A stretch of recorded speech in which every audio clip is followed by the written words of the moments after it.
तो हेलो दोस्तों, कैसे हैं आप? कैसे चल रही है आपकी पढ़ाई?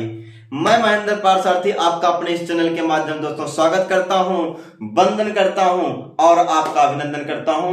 मैं आशा करता हूं आप लोग स्वस्थ होंगे, मस्त होंगे और अपनी अपनी पढ़ाई में बिल्कुल व्यस्त होंगे। दोस्तों, आज के मैं इस क्लास के माध्यम से आपको पढ़ाने वाले हैं प्रिज्म को आज इस वीडियो के माध्यम से सविस्तार पढ़ेंगे और आप लोग इस वीडियो को अंत तक देखिएगा। और जो नए हो, वीडियो को सब्सक्राइब कर लें चैनल को, और जो हमारे सभी प्यारे स्टूडेंट हैं वीडियो को लाइक और एक छोटा सा कमेंट कर देते हैं और ध्यान दीजिएगा प्रिज्म। तो ध्यान दीजिएगा दोस्तों, जो आपका प्रिज्म होगा, प्रिज्म में यह एक आपका समान पारदर्शी माध्यम होता है। तो सबसे पहले देखेंगे जो आपका दोस्तों प्रिज्म होता है। प्रिज्म एक समांग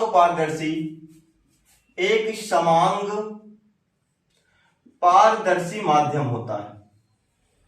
पारदर्शी माध्यम होता है। समांग पारदर्शी का माध्यम होगा कि जो इसके मतलब इसके अंदर जो पदार्थ होंगे, जो भी होगी, डेंसिटी जो होगी, प्रत्येक स्थान पर क्या होगी? बराबर होगी। और पारदर्शी का मतलब होगा प्रकाश की किरण इस साइड से अगर हम प्रकाश देंगे तो प्रकाश क्या होगा? दूसरी साइड आसानी के साथ प्राप्त कर लेंगे। अब देखिएगा, ये हमेशा इसमें आपके दो पृष्ठ होते हैं। एक आपका अपवर्तक होता है, दूसरा आपका एक होता है दोस्तों आधार पृष्ठ। तो देखिएगा, इसमें दो प्रकार के पृष्ठ मिलते हैं। एक प्रकार का एक होता है अपवर्तक पृष्ठ, एक क्या होता है अपवर्तक, दूसरा होता है आधार पृष्ठ। क्या होंगे? आधार पृष्ठ। अब देखिएगा, अपवर्तक पृष्ठों की संख्या दोस्तों होती है 2, यानी कि प्रिज्म में दो अपवर्तक पृष्ठ होता है और एक आपका आधार पृष्ठ होगा। कैसे? ध्यान दीजिएगा, देखिएगा आपके ये वाला पृष्ठ और ये वाला पृष्ठ, ये दोनों पृष्ठ दोस्तों आपके कहलाते हैं अपवर्तक पृष्ठ, क्योंकि जहां से प्रकाश का अपवर्तन होता है उस पृष्ठ को अपवर्तक पृष्ठ के नाम से जानते हैं। तो एक बार प्रकाश का अपवर्तन यहां होगा, एक बार अपवर्तन यहां होगा, अर्थात किसी प्रिज्म में अपवर्तन 2 बार होता है। आपके इसलिए कितने पृष्ठ हो जाते हैं? 2 पृष्ठ हो जाएंगे। और ये पृष्ठ जो होगा दोस्तों, इसको हम आधार पृष्ठ के नाम से जानते हैं। इस पृष्ठ को हम आधार पृष्ठ के नाम से जानेंगे, तब इसका नामांकन A और इसको मान लेते हैं B, इसको मान लेते हैं दोस्तों C। मान लीजिए कोई प्रकाश की किरण, आपतित प्रकाश की किरण यहां है, एक प्रकाश की किरण श्वेत प्रकाश है, ये श्वेत प्रकाश की किरण इस समतल यानी कि इस प्रिज्म के अपवर्तक पृष्ठ AB पर क्या हो रहा है? आपतित हो रही है। अब ध्यान दीजिएगा, यहां पर एक अभिलंब को हम ड्रा कर देते हैं। क्या है? अभिलंब है। अभिलंब हमेशा 90 अंश में होता है। अब इधर आपका विरल माध्यम और कांच है आपका सघन माध्यम होगा। अब इस प्रकाश की किरण को सीधा सा ऐसे सीधा जाना चाहिए, लेकिन क्या होता है कि जब कोई प्रकाश की किरण विरल माध्यम से सघन माध्यम में जाती है तो वह अभिलंब की ओर दोस्तों झुक जाती है। अभिलंब की ओर क्या होती है? झुक जाती है, अर्थात ये वाला आपतन कोण I बन जाता है और ये वाला कोण क्या बन जाता है? आपका R बन जाता है। पुनः इसके बाद देखेंगे, ये आपकी जो अपवर्तित किरण है, अब यहां पर देखा जाए कांच है और इसके बाहर आपका विरल माध्यम हो गया। अब यहां से पुनः हम एक अभिलंब खींचेंगे, नॉर्मल ड्रा कर देते हैं। और अब यहां पर देखा जाए, जब कोई प्रकाश की किरण सघन माध्यम से विरल माध्यम में जाती है तो वह अपने अभिलंब से क्या हो जाती है? अभिलंब से थोड़ा सा दूर हट जाती है, अर्थात अभिलंब से दूर हो जाएगी। इस किरण को हम बोलते हैं निर्गत किरण। क्या बोलेंगे? निर्गत किरण। तो दोस्तों, यहां पर जो आपका कोण मिलेगा वो आपका होगा R'। ये वाला आपका जो निर्गत कोण है इसको हम मानते हैं I'। ये किरण आपकी आपतित किरण है, ये किरण दोस्तों क्या है? आपतित किरण। और ये किरण आपकी निर्गत किरण। अब दोस्तों ध्यान दीजिएगा, अगर हम आपतित किरण और निर्गत किरण को अगर हम पीछे की ओर बढ़ाते चले जाएं तो जो यहां पर आपका कोण बनेगा, इसी कोण को हम विचलन कोण के नाम से जानते हैं, यानी कि डेल्टा M, अर्थात आपका विचलन कोण कहलाएगा। अब ध्यान दीजिएगा, यहां पर 2 कोण प्राप्त होते हैं। एक आपका विचलन कोण होगा एक आपका होता है प्रिज्म कोण। क्या होगा? प्रिज्म कोण। अब हम बात करते हैं कि सबसे पहले विचलन कोण क्या होगा। अब देखिएगा, आपतित किरण और ये आपका निर्गत किरण, अगर आपतित किरण को आगे की ओर बढ़ाएंगे, निर्गत किरण को पीछे की ओर बढ़ाएंगे, तो इन दोनों किरणों के बीच में जो आपका कोण बनता है उसी कोण को हम विचलन कोण कहते हैं। अर्थात कोई प्रकाश की किरण, मान लीजिए आपकी प्रकाश की किरण है, वो अपने रास्ते से कितना विचलित हुई, यानी कि आपतित किरण अपने मार्ग से कितना विचलित हुई, वही जो कोण होगा, कितने कोण से विचलित होती है, वही कोण आपका विचलन कोण कहलाता है। और विचलन कोण को दोस्तों हम डेल्टा एम, डेल्टा से प्रदर्शित करते हैं। अगर न्यूनतम विचलन होता है तो डेल्टा एम कहते हैं। और बात आती है प्रिज्म कोण की, तो प्रिज्म कोण को ध्यान दीजिएगा, दो अपवर्तक पृष्ठों के मध्य, एक आपका अपवर्तक पृष्ठ ये हो गया, दूसरा अपवर्तक पृष्ठ आपका ये हो गया।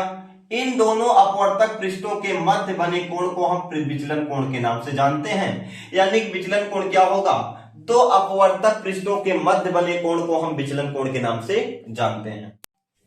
अब इसके बाद दोस्तों ध्यान दीजिएगा कि प्रिज्म के अपवर्तन के लिए सूत्र जो होगा, ये वाला आपका आपतित किरण थी, आपतित किरण के द्वारा दोस्तों आपने देखा कि आपतन कोण आई बन गया। ये वाला दोस्तों अपवर्तन कोण आर था, ये निर्गत कोण आपका आई डैश, और ये आपका आर और आर डैश दोनों इक्वल माने गए। अब एक बात याद करके रखिएगा, अगर हम यहां पर मान की ट्रायंगल की बात करें, कोण की बात करें, तो पी क्यू आर, जो आपका कोण पी क्यू आर होगा वह क्या होगा? देखिएगा दोस्तों, टोटल आपका जो कोण बन रहा है ये आई बराबर, दोनों आई के बराबर होगा, लेकिन उसी आई में से आर को हम अगर घटा देते हैं तो आई माइनस आर आपका मिल जाएगा। अर्थात जो इसका कोण है आई माइनस आर होगा।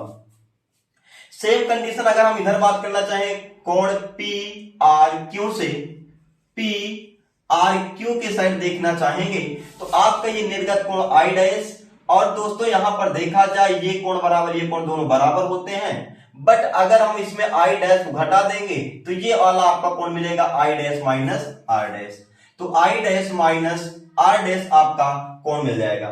अब यहां पर मुझे निकालना है न्यूनतम विचलन कोण। न्यूनतम विचलन कोण ध्यान दीजिएगा कि न्यूनतम विचलन कोण कैसे निकालेंगे, सभी लोग ध्यान दीजिएगा कि न्यूनतम विचलन कोण आपका जो होता है डेल्टा एम बराबर, यानी कि अंतः कोणों का योग बराबर बहिष्कोण। अगर हम ये वाला ट्रायंगल ले लेते हैं तो ये दोनों कोणों का योग, इसका जो योग होगा ये बहिष्कोण के बराबर होगा।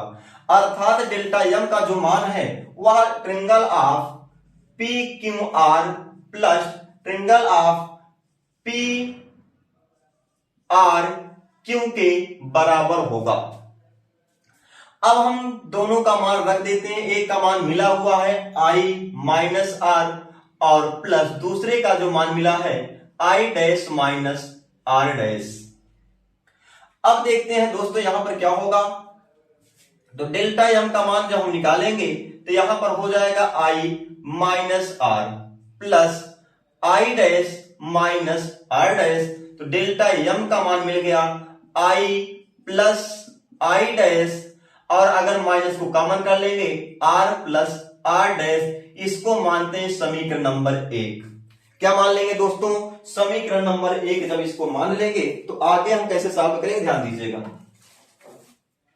अब इसके बाद ध्यान दीजिएगा, मुझे निकालना है अब यहां पर अगर चतुर्भुज देखा जाए, चतुर्भुज ए क्यू ई आर से, यानी क्या दिया जाए ए क्यू ई आर, जिसमें सम्मुख कोणों का योग क्या होता है 180 अंश के बराबर होगा। अर्थात कोण ये और ये कोण दोनों क्या होंगे 180 अंश के बराबर होंगे।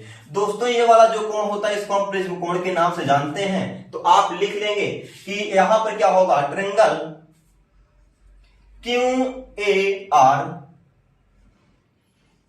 ए आर प्लस ट्रायंगल आपका दिया जाए क्यू ई आर, इसका जो योग होगा 180 अंश के बराबर होगा। 180 अंश की दोस्तों क्या होता है, बराबर होता है।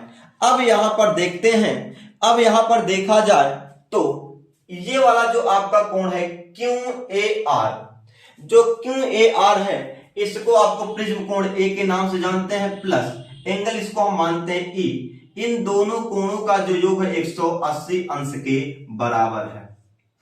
अब यहां पर इसी के बाद हम निकालना चाहेंगे, त्रिभुज ले लेंगे। अब त्रिभुज क्यू आर ई, त्रिभुज क्या लिया जाए, क्यू आर। अब त्रिभुज क्यू आर ई देखा जाए तो त्रिभुज के तीनों कोणों का जो योग होता है वह 180 अंश के बराबर होगा, अर्थात R plus R dash, R plus R dash is equal plus E का जो मान होगा वह 180 अंश के बराबर होगा। अगर हम इन दोनों त्रिभुज से हम तुलना करते हैं, अगर इन दोनों त्रिभुज से क्या करेंगे दोस्तों, हम तुलना जब करते हैं तो यहां पर आपको जो मान मिलेगा वह मान होगा, क्योंकि ई से ई और 180 कैंसिल हो जाएगा, तो यहां पर मिलेगा ए बराबर आर प्लस आर डैश। तो दोस्तों क्या मिलेगा, ए का जो मान होगा वह मिलेगा, ए का मान दोस्तों क्या होगा, आर प्लस आर डैश के बराबर होगा। अब अगर इसी समीकरण आर प्लस आर डैश का मान हम समीकरण 1 में रख देते हैं, समीकरण 1 में जब इसका हम मान रखेंगे दोस्तों तो क्या होगा, ध्यान दीजिएगा।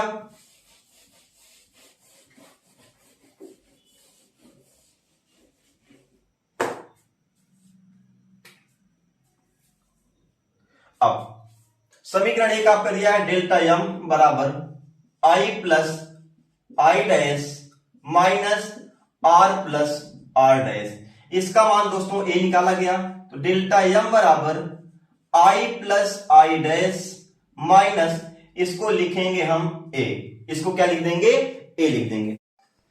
अब देखिए दोस्तों, इसके पहले आपको दो समीकरण मिला था, एक मिला था आपका आर प्लस आर डैश बराबर ए, दूसरा मिला था डेल्टा बराबर आई, डेल्टा एम जिसको माने थे आई प्लस आई डैश माइनस ए। अगर दोस्तों आपका न्यूनतम विचलन की कंडीशन होती है तो न्यूनतम विचलन की जो कंडीशन होगी वहां पर आई जो होता आई डैश के और आर जो होता वह आर डैश के बराबर हो जाता है। तो ठीक है, हम अगर इस वाले समीकरण से देखेंगे, इस वाले समीकरण देखें तो आपका आर प्लस आर बराबर मिल जाएगा ए, अर्थात यहां पर 2r बराबर ए, अतः जो r का मान मिला a/2 मिल गया। r का मान जो मिला अपवर्तन कोण मिला, r का मान a/2।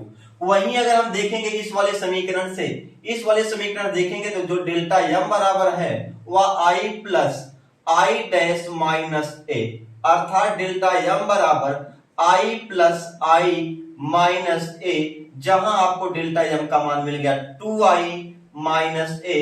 तो अगर वहां से हम सॉल्व करना चाहें, ए को इधर लेंगे तो डेल्टा एम प्लस ए बराबर आपको मिल गया 2i। अगर हम यहां से i का मान फाइंड करना चाहें तो क्या होगा, डेल्टा एम प्लस ए और 2 आपको क्या होगा, बटे हो जाएगा। तो ये दोस्तों आपका है आपतन कोण। और स्नेल, अब इसके बाद स्नेल के नियम से देखेंगे, स्नेल का जो नियम है, स्नेल के नियम से n बराबर होता है sine i upon sine r. जहां हम अगर i का मान फाइंड रखना चाहेंगे तो i का मान जो होगा दोस्तों क्या होगा, अभी आपने निकाला था कि delta m plus a by 2 upon r का जो मान निकाला था a/2। यही दोस्तों किसी भी प्रिज्म के अपवर्तनांक, पदार्थ के अपवर्तनांक का सूत्र होगा। तो आई होप, मैं आशा करता हूं आप सबको समझ में आया होगा।